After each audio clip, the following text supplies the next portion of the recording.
crime boss Eugene Big U Henley is now in custody.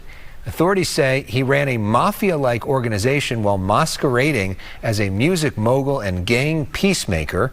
Fox 11's Christina Gonzalez spoke to a rapper who worked with him. She joins us live with a story you'll see only on Fox 11, and this story breaking as we speak, Christina. Yeah, as a matter of fact, I am hearing that Big U and the other person they were looking for, Brian Mejia, both turned themselves in. This is developing as we speak, and as we speak, people are coming up and saying, on the one hand, that he did a lot for the community, and then there are those like this woman who say things are not what they seem. Listen to her.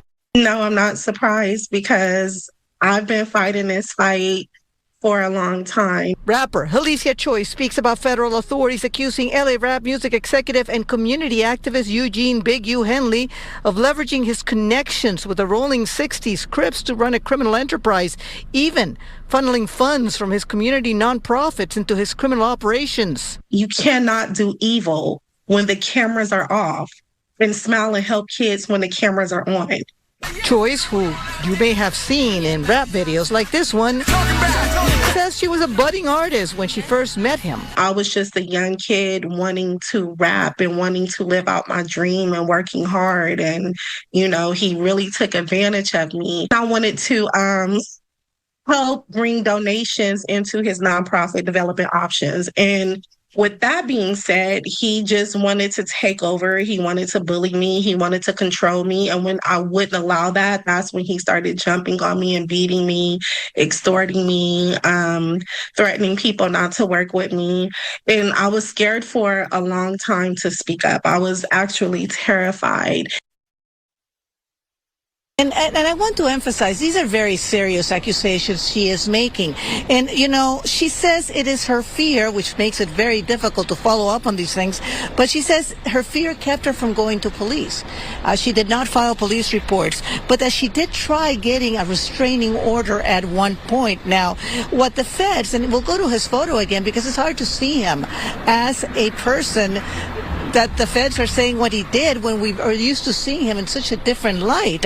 What they're charging him with has nothing to do with what she is accusing him of. The charges do not include anything of what she's saying, but they do say that part of the investigation involves the murder of another young rapper back in Las Vegas. Back in 2021, I talked to police in Vegas, and they told me over the phone that the murder was over, are you ready for this? A diss, that he had written something in a song supposedly talking bad about Big U, and that is why he ended up getting murdered. That's what the police were telling me.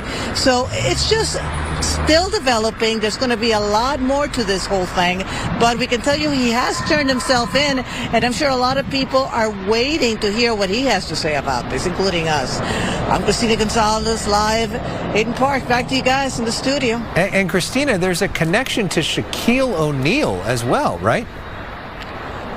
You know, I have not had time to look into that, and I am so wary of the, because what's happening is a lot of people were seen with him, were putting money into this nonprofit, and now the feds are saying that he took a lot of this money and it did not end up going to help kids.